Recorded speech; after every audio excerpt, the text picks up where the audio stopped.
ये बात इंग्लिश में कैसे बोली? जी हाँ, कांट वेट का यूज़ किया मैंने, राइट? कि मैं आपसे मिलने के लिए वेट नहीं कर सकती, आई कांट वेट। दोस्तों, आज के लेसन में मैं आपको ऐसे 10 एक्सप्रेशन सिखाने वाली हूँ कांट के साथ, जो आप एवरीडे इंग्लिश में यूज़ कर सकते हैं।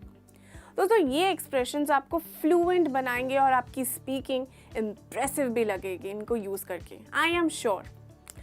इंग्लिश लर्नर्स को अक्सर कांट के एक्सप्रेशंस को यूज़ करने में ना थोड़ी सी डिफ़िकल्टी होती है, इसीलिए मैंने आज स्पेशली आपके लिए ये लेसन लिया है, ताकि आपको अगर थोड़ी बहुत भी डिफ़िकल्टी हो ना, तो आज से तो नहीं होने वाली। मैं हूँ जेनी, आपकी ट्रेनर, और आप मुझे देख रहे हैं लर्न एक्स पर, जहाँ आप सीखते हैं इंग्लिश थ्रू हिंदी। तो लेसन शुरू करते हैं। सबसे पहला है कांट वेट। जैसे कि मैंने आपको बताया, कांट वेट, जब आप बहुत एक्साइटेड होते हैं किसी चीज़ के लिए, आप बहुत खुश होते हैं, तब आप इस एक्सप्रेशन का इस्तेमाल कर सकते हैं। जैसे कि मैं अगले हफ्ते अपने दोस्तों से मिलने का इंतज़ार कर ही नहीं सकती, बहुत मज़ा आने वाला है। I can't wait to see my friends, it is going to be wonderful. I can't wait to see my friends, it is going to be wonderful. यहाँ पर can't wait to see का मतलब है कि आप बहुत एक्साइटेड हैं और अपने दोस्तों से मिलने के लिए आपसे इंतज़ार ही नहीं हो रहा। एक और एग्जाम्पल देखते हैं, जैसे कि I can't wait to spend the rest of my life with you. I can't wait to spend the rest of my life with you. तुम्हारे साथ ज़िंदगी बिताने के लिए मैं वेट ही नहीं कर सकती या कर सकता। How sweet. चलिए आगे बढ़ते हैं, देखते हैं दूसरा कौन सा है। दूसरा एक्सप्रेशन है can't stand.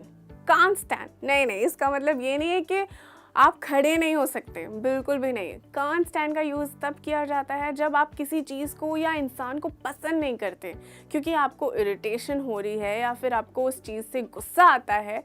जैसे कि अगर मैं कहूँ कि मुझे मुंबई का ये ट्रैफिक बिल्कुल पसंद नहीं है, I can't stand this traffic in Mumbai, which is true, I can't stand that.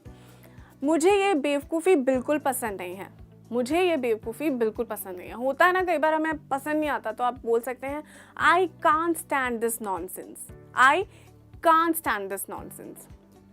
मैं उसे बिल्कुल पसंद नहीं करती, आई कांट स्टैंड हिम। जब आप किसी को पसंद नहीं करते ना, तो आप इसका इस्तेमाल कीजिएगा रादर दैन कि ये मुझे पसंद नहीं, I can't stand him. Okay, चलिए आगे बढ़ते हैं। आई होप आपको यहाँ तक ये समझ में आया है। तीसरा एक्सप्रेशन देखते हैं कौन सा है, can't bear. Can't bear. Can't bear का यूज़ आप तब कर सकते हैं जब आपको कोई चीज़ पसंद ना हो, क्योंकि वो चीज़ आपको दुखी कर देती है। जैसे कि अगर मैं कहूँ कि मैं अपनी फैमिली से 1 हफ्ते से ज़्यादा दूर नहीं रह सकती, यानी कि फैमिली से दूर रहना मुझे पसंद नहीं है, क्योंकि मेरा मन नहीं लगता है, मैं उदास हो जाती हूँ उसके बिना, राइट? तो कैसे कहेंगे आप इसे इंग्लिश में? I can't bear to be away from my family more than a week. मैं अपनी बहन को रोते हुए नहीं देख सकती, I can't bear to see my sister cry. ये भी सही बात है, मैं नहीं देख सकती। चलिए देखते हैं कौन सा है हमारा अगला एक्सप्रेशन। अगला है can't take it. Can't take it, इस एक्सप्रेशन का यूज़ आप तब कर सकते हैं जब आप कोई चीज़ बर्दाश्त नहीं कर सकते, क्योंकि वो लिमिट से ज़्यादा हो गई है। होता है ना हमारे साथ, तब आप इस एक्सप्रेशन का इस्तेमाल कर सकते हैं। जैसे कि मैं बात बात पर चिल्लाना बर्दाश्त नहीं कर सकती किसी का, I can't take constant shouting. मैं अब और बर्दाश्त नहीं कर सकता, I can't take it any more. दोस्तों, अगर बर्दाश्त करने के लायक नहीं है चीज़, तो नहीं करनी चाहिए, बट अगर आपको बोलना है तो आप इस फ्रेज़ का इस्तेमाल करेंगे। ठीक है, आगे बढ़ते हैं, देखते हैं हमारा नेक्स्ट फ्रेज़ कौन सा है। नेक्स्ट है can't take my eyes off him या फिर her. Can't take my eyes off him या हर, इस एक्सप्रेशन का मतलब है कि उससे नज़र ही नहीं हटती। यानी कि जब आपको कोई बहुत अट्रैक्टिव लग रहा हो या आप उनकी तारीफ़ करना चाहते हो, तब आप इस एक्सप्रेशन का इस्तेमाल कर सकते हैं। दोस्तों, अगर आप पास्ट में यूज़ करेंगे तो कांट कुडंट में चेंज हो जाएगा। ठीक है, मैं आपको एग्जाम्पल दिखाती हूँ कैसे। मेरी अपनी बहन से नज़र ही नहीं हट रही थी जब उसकी शादी हो रही थी या उसकी शादी के दिन। ठीक है, यानी कि मेरी बहन उस दिन इतनी ज़्यादा खूबसूरत लग रही थी कि मेरी आंखें नहीं हट रही थी।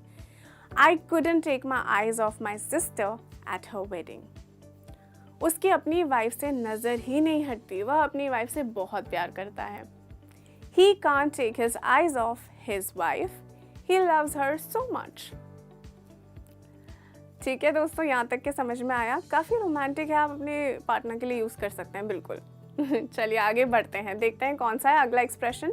अगला है can't be bothered. can't be bothered. इस एक्सप्रेशन का यूज़ तब किया जाता है जब आपको किसी काम को करने में बहुत आलस आ रहा हो, या फिर आप बहुत थके हों, या फिर आप उस काम को बिल्कुल करना नहीं चाहते, बिल्कुल इंटरेस्ट ही ना हो.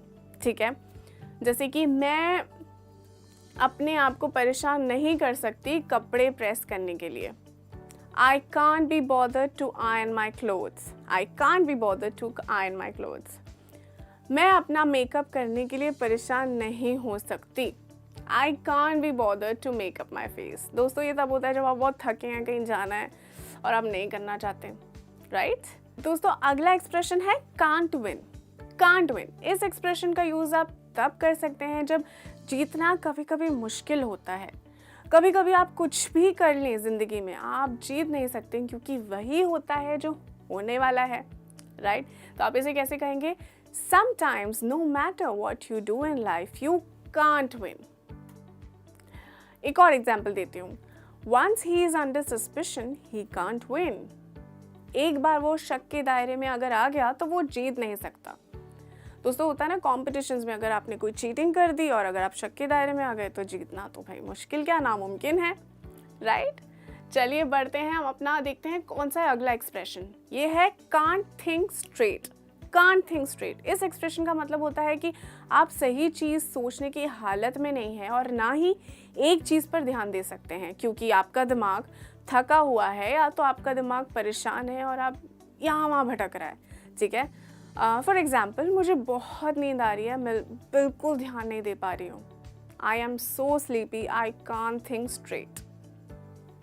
या फिर ऐसे कह सकते हैं I am so nervous, I can't think straight. मतलब मैं इतनी नर्वस हूँ कि मैं सीधी तरह से कुछ सोच ही नहीं पा रही.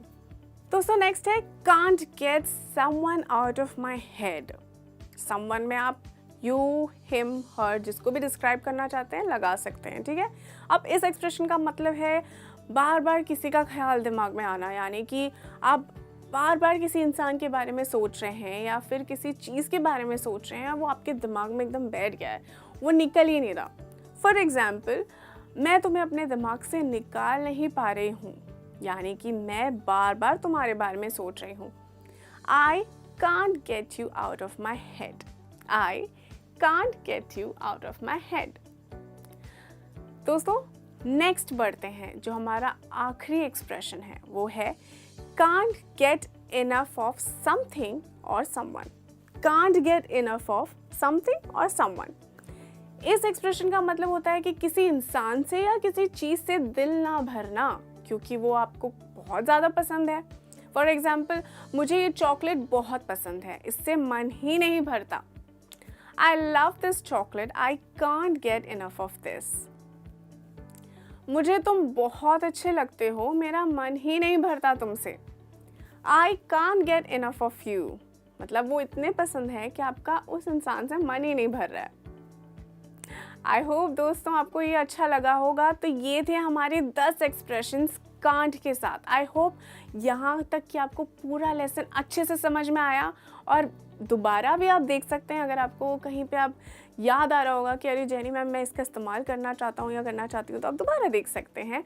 लाइक कीजिए, पसंद आया होगा तो शेयर करिए अपने दोस्तों के साथ हर जगह पे, व्हाट्सएप, इंस्टाग्राम, फेसबुक पर.